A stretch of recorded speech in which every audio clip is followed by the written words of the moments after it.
السلام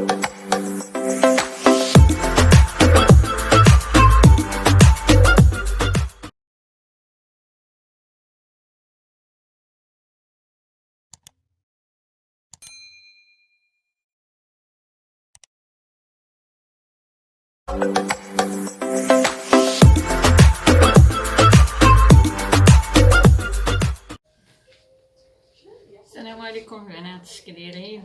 لاباس عليكم؟ كنتمنى تكونوا بصحه جيده بخير وعلى خير. واشوفكم مبروكه مره اخرى. الله يدخل عليكم هذا رمضان بالصحه والسلامه ويرفع علينا ربي الوباء. هذا الثوم اللي كنت دويت لكم عليه، اللي كنا وصلنا القفطان ديال العروسه اللي غادي نديروا لها تكشيطه ان شاء الله. كما شفتوا كنا وصلنا القفطان اولا وقيساتو. كما تنقول لكم دائما كنبداو بالثوب اللي هو رخيص، يعني ماشي رخيص يعني كنقصد، المهم هذا الثوب الداخلي يعني مقدور عليه في حالة لو وقع شي حاجة ولا شي خطأ ولا شي حاجة ارتكبتي، خصوصا كندوي مع المبتدئات أن ممكن تعوضيه. أما الدفينة دائما كتكون هي الغالية. الوغ هادي باش تاخدو الفكرة، دائما كنفصلو القفطان التحتاني هو اللي كنفصلوه وكنقيسو على السيدة وكنشوفو إلا خصها تزيد ولا خصها تنقص، باش فاش تنحطوه كباترون على الدفينة كنكونو متيقنين اننا ما غاديش نطيحو حتى فشي اشكال. ونتمناو من الله سبحانه وتيسير الجميع. وعلى بركه الله انا غادي نوريكم الطريقه دابا. بعد ما فصلنا هذا غادي نحطوه كباترون على هذا ان شاء الله. عودة أخرى بنات، ما بغيتش نطول عليكم فيديو حيت حتى طويتو قديتو فنيتات وداكشي باش ما يجيش الفيديو طويل بزاف. نتوما كما كتشوفوا انا قديت هاد التشنيف اللي عنده هنايا وحده كتشد فنيتات باش ما كيجيناش شي ديكالاج ولا لتحت. كتلقاو بين هذه جايه مقوره والجهه الاخرى عاوتاني طالعه باش تكون لابسه العروسه ولا اي شخص، اي وحده لابسه تكشيطه، خص يكونوا مبارالين كيف هاد الجنيب هذا، كيف هاد سواء في الهبطه لتحت، سواء كانوا في الكمام، سواء في اي بلاصه كناخذوا بعين الاعتبار. وهذا هو الاساس في لاكوب باش يكون داكشي مضبوط وكتجي اللبسه يعني في المستوى. اذا كما قلت لكم غادي نحطوا عليها القفطان باش غادي يرجع كاباترون، وفي نفس الوقت غادي ناخذوا بعين الاعتبار ان الثوب اللي عندنا اللي بقى، الثوب اللي مازال عندنا خصو يقدنا للظهر ويجي فيه حتى هو التشنيف باش تجي داك الدوره كامله مشنفه وبداك الديكور اللي كتجي بحال شي برانسيس. وفي نفس الوقت خصنا نشيطو الطريفات اللي غادي يكونوا ديال الكمام حتى هما خصهم يكونوا بالتشنيف. هادشي كيتخاد بنات مع الاعتبار. الوغ الطريقه باش تشوفوا هادشي، الوغ فاش كتطوي الثوب من هاد الطريقه هادي كنعاودو نجيبوه عندنا هكا ونقادو نشوفو واش داك القياس اللي درت اللي فين غادي يوصل داك لا لارجور العرض ديال القفطان كنشوفوه. كنتمنى يكون هادشي يعني واضح. الوغ تنطوي الثوب كما قلت لكم هكا وكنقادوه حتى للراس هنايا باش تنعرف راسي فين خصني ندير البلي لارج بوسيبل، يعني اعرض ما يمكن في الدفينه باش تجينا على القفطان. وكنضرب حساب الكميمات اللي هما الاساس. الوغ كنطوي بهذه الطريقه وكنشوف فين خصني نوصل فاش نحط هذا القفطان ديالي، فين خصو الماكسيموم فين خصو يتحط باش يعطيني العرض وفي نفس الوقت ما يخليناش بلا الكميمات والظهر اللي مهمين حتى هما، وفي نفس الوقت يجي العرض. يعني هادشي كيتخاد بعين الاعتبار في حاله الا كان التشنيف كيكون غير من جهه وحده. اما فاش يكون من جوج جهات كنكونوا كنخدموا على خاطرنا، يعني مره كتخدمي من هاد الجهه مره كتخدمي بشي اخرى، يعني كيكون عندك الثوب كافي باش داك الساعه تلعبي كما بغيتي. على اي حال كنتمنى تكونوا فهمتوا المقصود. الوغ دابا هنا عبرت فين خصني نحط لو ماكسيموم ديال العرض ديال التكشيطه يعني غادي نقص هاد الشويه اللي بقى لي هنا ديال القفطان، ماشي اشكال حيت هو كيجي لداخل، وحيت الدفينه دو توت فاصون كتكون محلوله، يعني ما غاديش يبان انها هي اقل عرض يعني من القفطان. بالنسبه لي متبعين معنا راه كنظن غيكونوا فهموني، وكنتمنى حتى المبتدئات واللي غندخلوا جداد الف مرحبا، ونتمنى ان شاء الله نكونوا عند حسن الظن وان الشرح ديالنا يكون كيوصل. اذا كما قلت لكم انا حطيته دابا، ضربت حسابي، طويت هذا، قبضته بفنيته باش ما يفلتليش هذاك الطريف يعني اللي اضافي اللي كاين هنايا، باش حيت غادي نهبط المقطع غادي نمشي على الطريقه هذه. غتبقى شي 4 ديال السنتيم ولا 5 سي با غراف بالنسبه قلت لكم الدفينه. واللي عندها شي سؤال مرحبا تهضر معايا في الخاص ولا مباشره، ولا اللي بغات ولا تخلي كومونتير.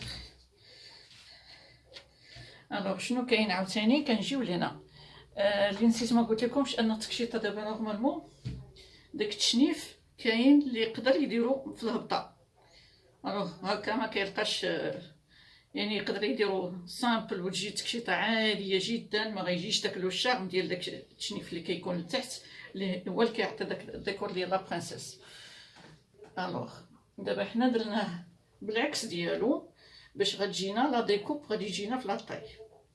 الوغ باش عاد داك الساعه نكملو الباقيه اللي عندنا ديال الثوب، كنكملو الصدر، كنضربو حسابنا طبعا في الزواقه في المسائل كامله.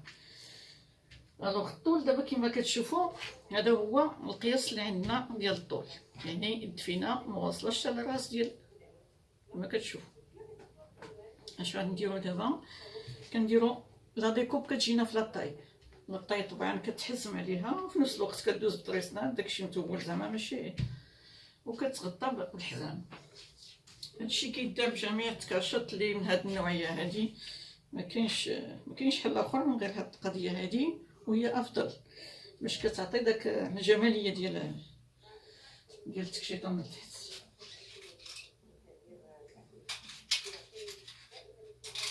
الوغ هنا كنحسب شحال عندها في الطول ديال الصدر باش كنعرف فين خصني نقطع. مثلا عندها 44، وبما ان الشبكه هذه عاوتاني ما بين قوسين انها فاش تمشي للمصلوح كترخى كتزاد في الطول ديالها. دائما نقصي 1 سنتيم ولا 2، حيت فاش غادي تصلح غادي تهبط 1 2 سنتيمتر. وكاينه الشبكه كاع اللي ماشي حتى اللي كتهبط بزاف كاع. على اي حال انا كنقول لكم اسرار المهنه باش تفهموني، ونتمنى تكونوا فهمتوا شنو كنقصد. الوغ غادي ندير لها اذا التقطيعه خصها تكون في الحزام، وما خصهاش فاش تحزم غادي تهبط لها داك الخياطه تهبط تحت الحزام كتجي يعني كتخسر المنظر، ولا عاوتاني تطلع الفوق الحزام غادي تجي خايمه. خصها داك هذيك بالضبط خصها تكون تجيك في لاطاي نيشان، ما طالعه ما هابطه. وكما قلت لكم مع الشبكه كترخى خصكم ديروا حسابكم في هاد القضيه هادي. ايوا اذا دابا عرفنا فين خصنا نقطعو بعد ما حسبت شحال عندها في الطول ديال الصدر. اذا غادي نهبط بالشبكه حتى لهنايا، وهاد البقيه يعني بحال اللي غنصوب دابا غير لاجوب باش تفهموني. دابا غنصوب غير الصايه ديال الدفينه، يعني دابا غادي نطويه حتى نوصل لهاد النقطه هادي.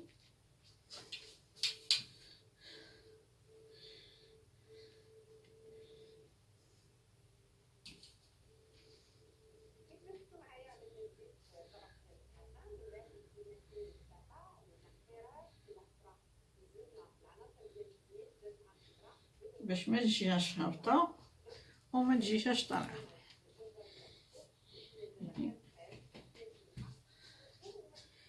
وهذا بارك الله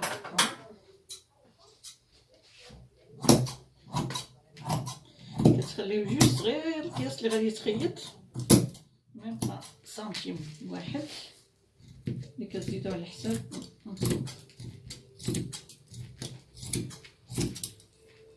قلت لكم باش يكون مكتوب غالي خصكم تضربوا 1000 حساب غتقطعوا. يا تخميمه وتخميمه ولا ضربات ونقص. هانتوما كتشوفوا انا غادي نهبط حتى لتحت.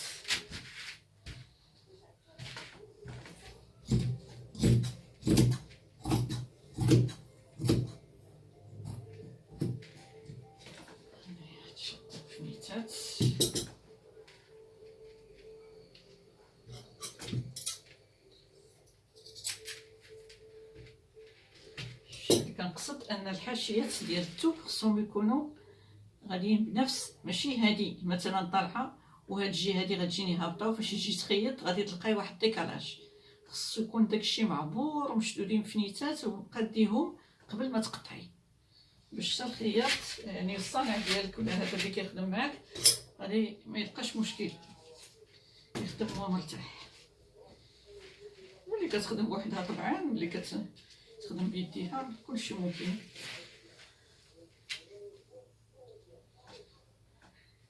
دابا ضروري مدعوين، ما يمكنش ديري كلشي في خطره، وفي نفس الوقت الحمد لله كتفتح ابواب الناس اخرين حتى هما يخدموا معاك. الله يسهل على الجميع.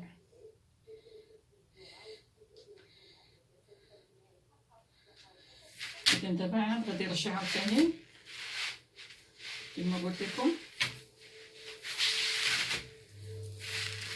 غادي نقلب الثوب دابا وغادي نخدمو عاوتاني الظهر.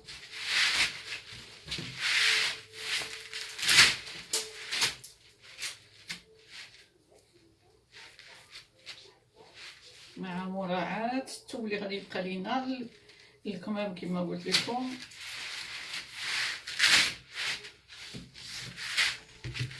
ولا الظهر طبعا. اذا دابا نصوبو الظهر ديال لاجوب، طبعا خصنا نديروه من الثوب اللي عندنا مسدود.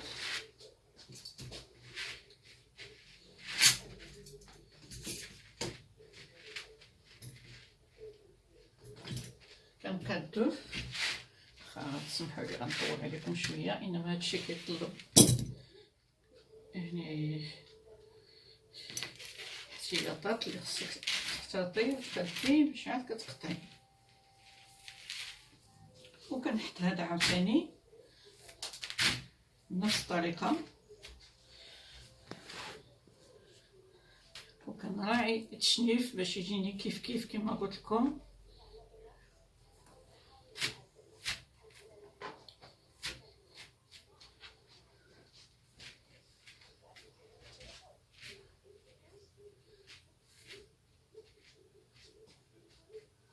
ما خصكش تجبديه وما خصكش تضغطيه بزاف باش في الخياطه ما كيكون حتى اشكال. يعني كتحطيه انتي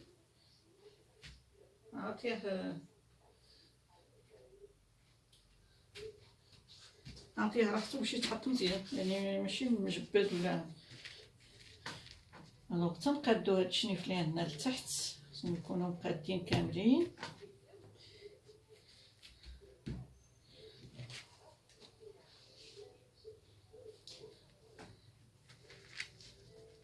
كنشوف الضربه فين غادي تكون عندي عاوتاني هنايا باش تجيني نفس التشنيف، يجي كي القدام كي الظهر.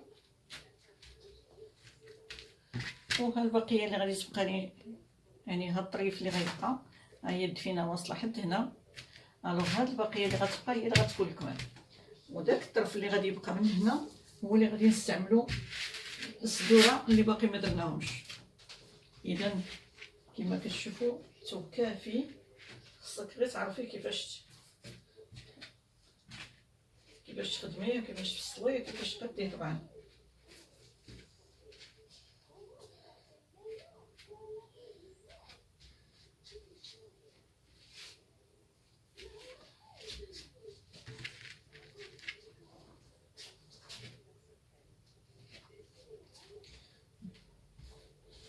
كالعاده كنخلي داك سنتيم خارج، يعني في هاد الجهه اللي محلولها، هاد الجهه هادي كنخلي واحد سنتيم ديال الخدمه فين غادي تكون السفيفه. داكشي موازي وجواره.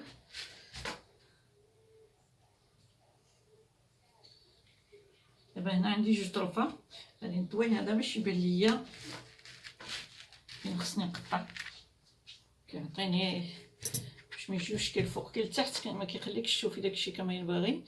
الوغ انا طويتو دابا هذا ونقبض فنيتات لتحت وغادي نبدا نقطع.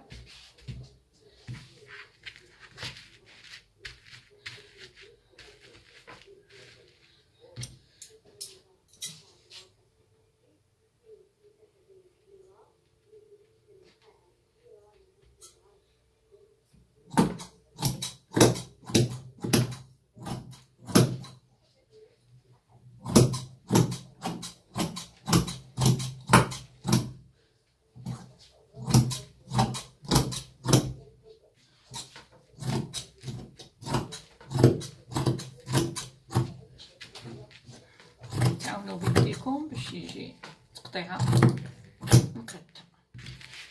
وحنا حيزنا الظهر دابا ولي دوفون جوج فون، يعني هي تكشيطه لتحت ديالنا مطمئنين عليه جا كله بالتشنيف بداك الطريقه اللي بغينا. غادي نقطع معكم على ما نقادو عاوتاني باش ما نطولوش الفيديو ورجع. دابا انا رجعت معكم. هنا شوفوا الطرف اللي بقى كتلاحظوا ان كان ليا هاد الطرف من التحت ضيق شويه وغادي يتبعد، يعني انا ضربت حسابي على هذا هو الاساسي عندي، لحقاش هو اللي غادي نديرو نخرجوا منه الكميمات اللي غيجي فيهم التشنيف في راس ديالكم كيف ما كاين في الدوره التحتانيه. هذا هو الاساس، انك ملي كتخرجي ربوعه بجوج ديال الامام وكتخرجي الظهر كتخرجي الكميمات صافي راكي يعني راكي خرجتيها كما ينبغي سون بروبليم. وكيبقى لك هاد الغزل اللي غادي يبقى غادي تحاولي تخرجي منه عاوتاني الظهر والوجه على راحتك، لحقاش شفتو انها جات بحال في. وهذا كيلعب دور كبير انه فاش تنحطو الطريقه نيت ديالكم ما غاديش نلقى اشكال، نيت غادي يمشي بهاد الفصاله هادي. هانتوما باش كنطوي كيعطيني نفس لا فورم اللي عندي فيها الغرض اللي غادي نقطعوها نيت دابا، مع المراعاه ديال التشنيف كما تنقول لكم دائما كتحطوا وحده على وحده. اذا كانوا الكميمات ديال ضيقين كتخدميهم كتحاولي ديري سواء هذه بغيتيها تجي هي اللي الوسط او تكون في الجناب، يعني على حسب العرض ديالكم اللي عندها. دابا انا غادي نشوف لكم اللي هو القفطان اللي مقيس، هو اللي غادي يكون كباترون. وغادي نشوف شحال فيه في العرض باش غادي نلعب على التشنيف بالطريقه اللي بغيت، غادي نكون كنخدم وانا مرتاحه.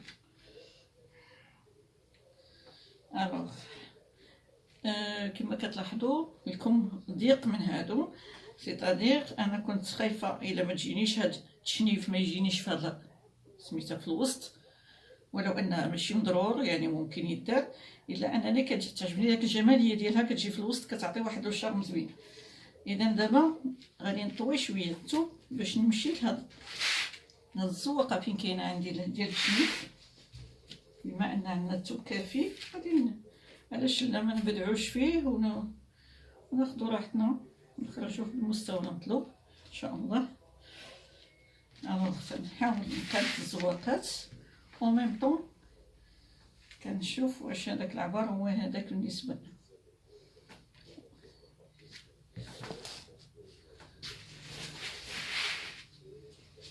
الهدف ديالي هو هذه تجي الوسط، هذه اللي طالعه كما قلت لكم تجي في الراس ديالكم. في حالات ما كانش الثوب كافيك ولا السيده باغيه عريض ولا شي حاجه ما غاديش يقدك ماشي اشكال، حنا دابا كنزيدو شويه ديال التحسينات والابداعات.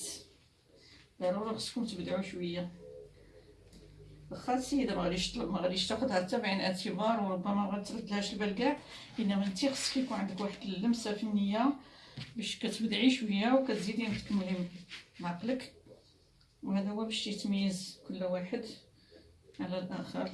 الانسان ما يشوفش غير صافي غادي نكملها، غادي نقبض فلوسها ونعاود نخدم واحده اخرى ونزرب و نو.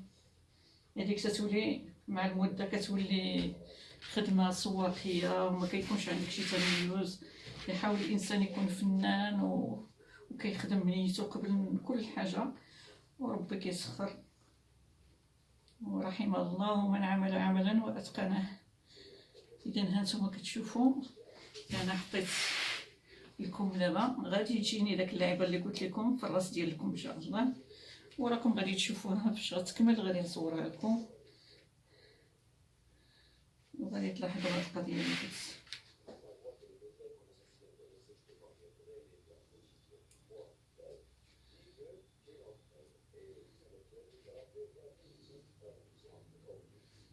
قلت لكم. كتحاولوا تضبطوا الامور باش ما كيكون حتى شي خلل.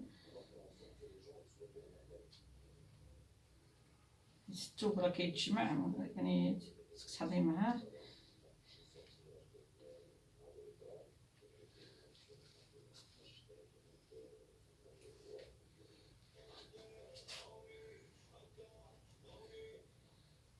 بس كيجيك مقاد بعض المرات، هو راه الخلاني مثلا هربان شويه، راه وقت تتمي فنيتات طبعا.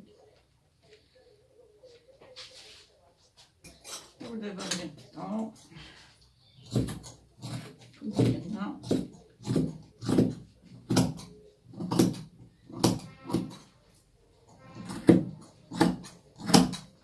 كنخرج بواحد ميليم باش ما كيكونش مزير على الثوب القفطان.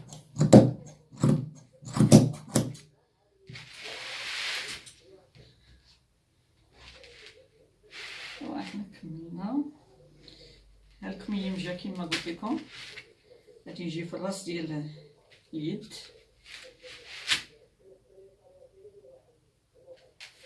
يعني غيجي هذا هو الفوقاني وهذا هو الجميل في الامر. انا ملي كتحط كتجي هي اللي كاينه الفوق، ماشي كتجي هاد الخويه هادي، من الاحسن تجي هادي اللي عامره هي اللي كتجي فوق. ان شاء الله كتكملوا غتشوفوها. ودابا كنرجعوا للصدور عاوتاني غادي نقادهم. نتوما كتشوفوا البنات انا لصقت هذا الطرف اللي شاط لي طبعا من بعد ما خرجنا الكميمات كما كتشوفوا. هادو جوج طريفات اللي بقاو يعني نديرهم بهذا الحجم هذا. الوغ حاولت نستافد من هذا التشنيف اللي كاين عندنا هنايا. كاين هذا كان ممكن غادي نقطع من هنا وندير هذا هو اللي لتحت وهذا يتحيد بالمقص. انا غادي نستافد منه، غادي نخليه في لاطاي باش اون سي جامي المضمه تكون رقيقه ولا فاش يعني هبطات لها شويه على الحزام ولا شي حاجه كتبان هاد الجماليه ديال التشنيف، يعني ما كيبانش غير طراسن دايزين ولا شي حاجه. الو غنستافدوا من الطرف ديال الثوب اللي عندنا ونعرفوا كيفاش نوظفوه في البلاصه اللي خصو يكون. هذه من اسرار المهنه اللي خصكم تاخذوها بعين الاعتبار. الوغ منين قديت هذا وحطيته على الطرف الاخر قبضته بالفنيتات، من بعد غادي نخيطوه طبعا. وجبت هذا الطرف اللي عندي اللي هو ديال القفطان اللي طبعا غادي نفصلوا عليه، كيتخاد كباترون بعد ما قديته من التحت. يعني هانتوما باش نوريكم، يعني كنشدو بجلايل حتى الفوق، يعني كيولي بحال اللي راه مخيط وحنا شادينو غير بالثنايات، انما من بعد غادي يتخيط طبعا. وعاد كنقطع والحريه دابا حيت تكوني عارفه راسك شنو.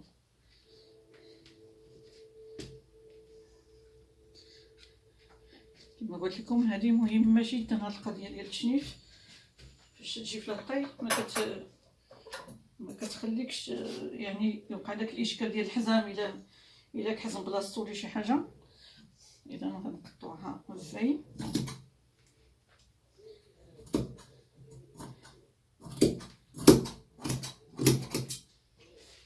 غادي يتفتح من هنا ما عنده مسدود.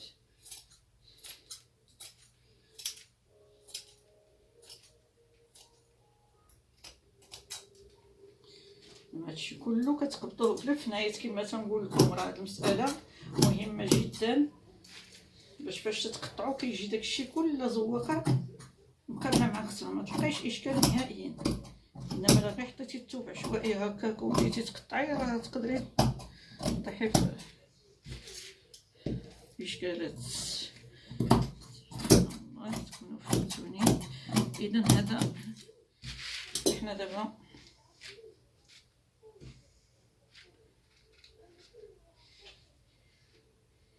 اذا ها ربعها بجوج دابا تحيدو.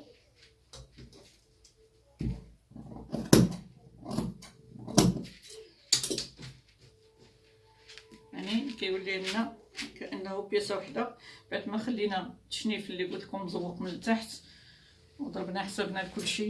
هانتوما شنو الهدف منه؟ هو يجينا هاد الزواق لتحت بالتشنيف كله غادي، وان هادي تجينا في لاطاي باش ما نلقاوش اشكال. واخا تكون المضمه كتلعب مثلا طلع ولا تهبط، حتى الا بقات كتجي بحال راه دايرها العاني ديكور هنايا في تحت. وغادي نفصلو دابا هاد ان شاء الله اللي غادي ناخذوه من الطرف الاخر اللي بقى لنا بنفس العمليه بنفس الطريقه ديال التشنيفيت، فقط كيكون الظهر مسدود، يعني ماشي بحال هذا اللي فتحناه. نفس الشيء غادي نقاد عاوتاني داك التشنيف بالفنايت قبل ما نقطع، كنقادهم وحده على وحده. هادشي اللي درت حتى في الوجه انا غنوريه لكم دابا.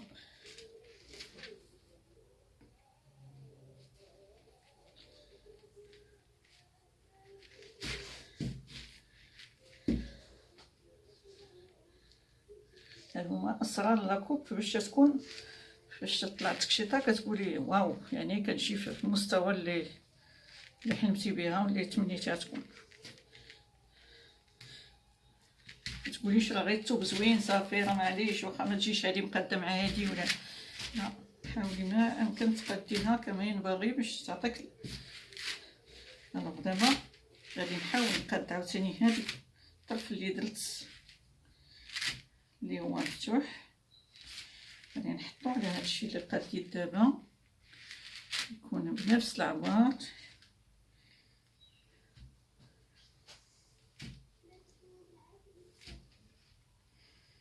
وكنخرج بداك سنتيم ديال الخياطه اللي غتكون، حيت هذا محلول الظهر طبعا مسدود.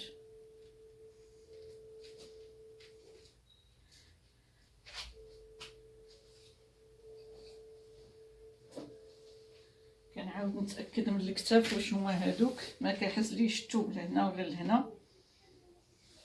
هاد الاشياء البنات ربما مثلا تبان لكم بديهيه ولكن هي مهمه جدا جدا. لا خديتوها بعين الاعتبار غادي تنجحوا في المجال ديالكم وغتمشيو فيه بعيد. الوغ سي بوسيبل يكون هذا حطيتو هكا جا داخل وهادشي اللي طرنا بنيت. الوغ ملي كنقادو مع القفطان هو اللي كيعطيني القياس بالضبط اللي خصني نحطو فيه.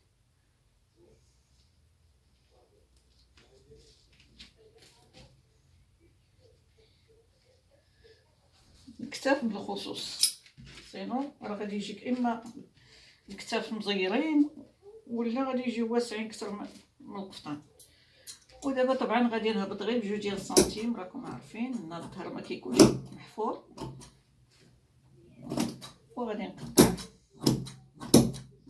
ما تبقاو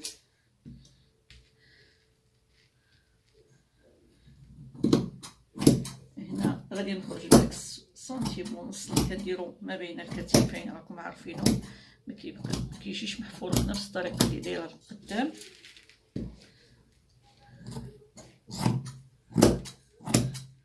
على عقيق نقصي. وها حنا كملنا. طبعا غادي نحيدو لها هاد الطرف هذا اللي شاط ديال اللي كاين ديال التشنيف هنا.